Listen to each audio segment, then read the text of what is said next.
this software might look like a simple Tremolo plugin. And in some ways it is.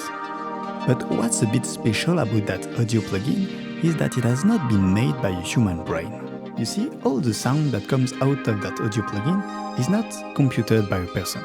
At least not a person made of physics and flesh and blood.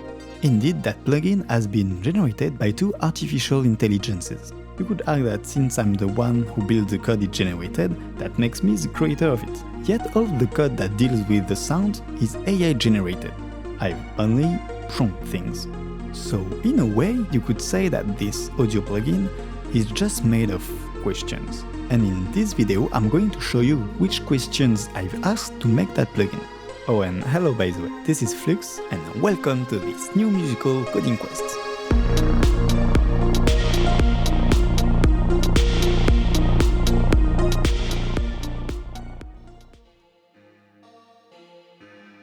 I started my journey with a simple question.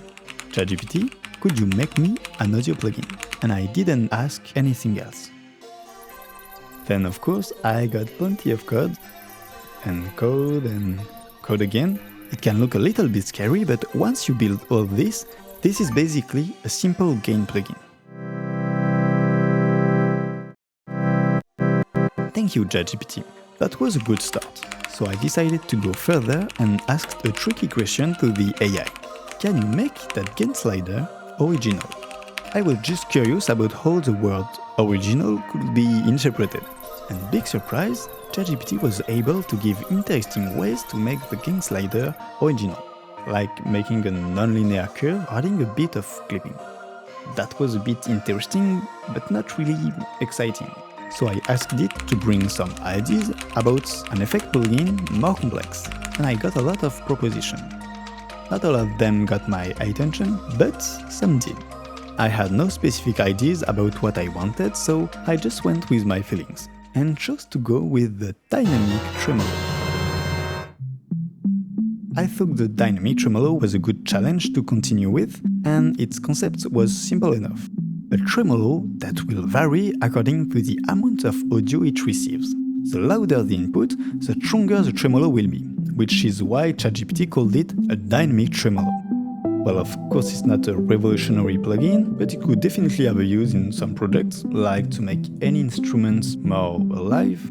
So I didn't wait and promptly asked the code to the AI, who generously gave plenty of information, and of course lots of code. The dynamic tremolo needed not less than 4 parameters: the rate, the depth, the waveform, which are the basics parameter of a tremolo plugin, and the sensitivity. That last parameter will control how strongly the audio plugin will respond to the input audio signal. And to a not so big surprise, this was the first result I got.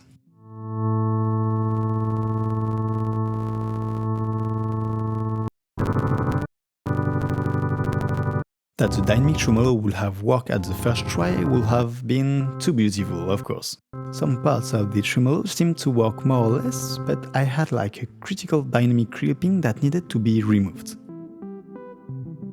After a few questions to ChatGPT, I was a bit disappointed. He was indeed saying shitty stuff about the envelope follower module. What's an envelope follower, you may ask? Well, an envelope follower is a powerful tool that gives information about the loudness of an audio signal and allows us to turn those information into a control signal.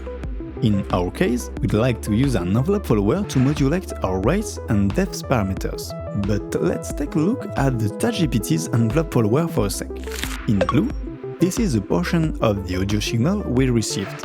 In black, this is the data generated by the envelope follower. And this is not good at all. Really not good at all. Actually, the black curve should have looked something like this. Since ChatGPT had trouble fixing the issue, I decided to switch to the Claude artificial intelligence. It is said on the internet that Claude is more competent when it comes to code and programmation. So I crossed my fingers and exposed him my situation. After careful considerations, he handed me a generous portion of code which I quickly built. But at first sight of the new version he gave me, I thought nothing changed. But in fact, Claude had changed one little thing. He added to the code an attack and a release time variables. To understand why those tiny changes are important, you can take a look at this chart, which represents more or less our current envelope follower signal. Without attack and release time, the signal was way too sharp, which caused abrupt change internally, and ultimately generated the glitch artifact. But by adding an attack and release time, Claude smoothed our signal, and thus made the envelope follower exploitable.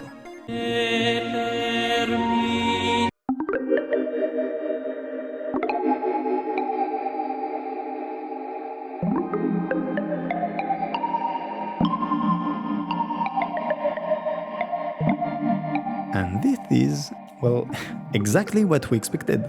A dynamic tremolo that adjusts its power according to the loudness of the sound.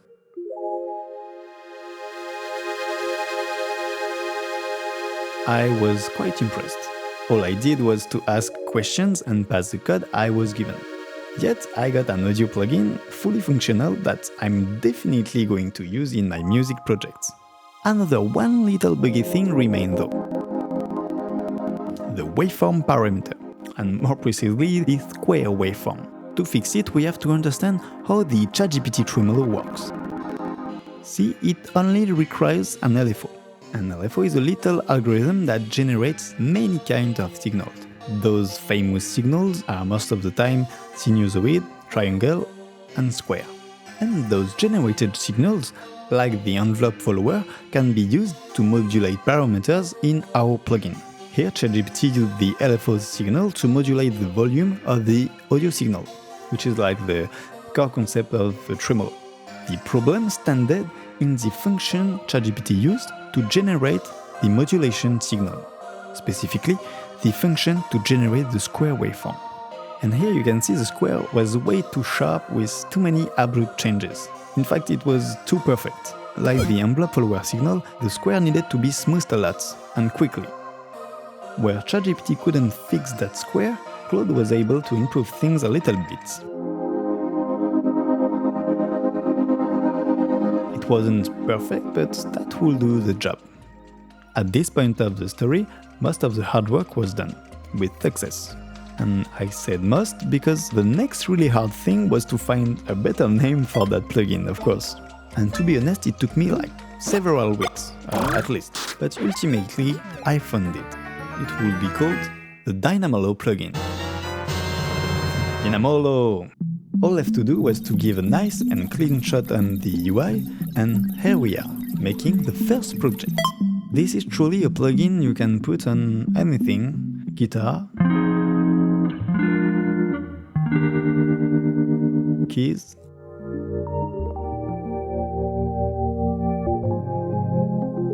leads, really anything. That's still a well-known tremolo after all. So obviously I recommend you to use it on instruments with nice dynamics. After all, if you use it on a sound that always has the same amount of loudness, the tremolo will be no more than a classic tremolo. Oh, and guess what? I asked ChatGPT if he minded that I distribute the Tremolo for free, and he agreed. So you can download that plugin for free. I'll put a link in the description. So guys, I hope you enjoyed watching this video. If you like my content, you can like and subscribe to my YouTube channel. That's always a huge help for me. Stay tuned for the next musical coding quest. Until then, see you!